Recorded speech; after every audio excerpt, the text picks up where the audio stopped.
அவன் மாய காலத்தின் அதிபதியான காலபைரவனின் வம்சம்.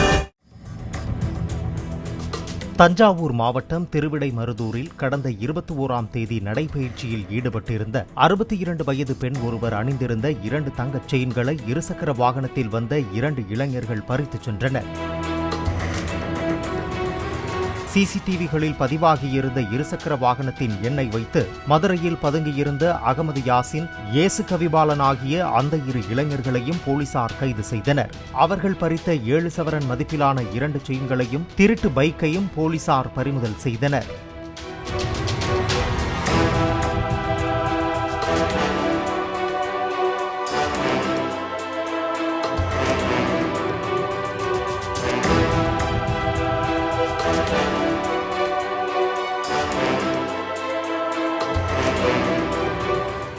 அவன் மாய காலத்தின் அதிபதியான காலபைரவனின் வம்சம்.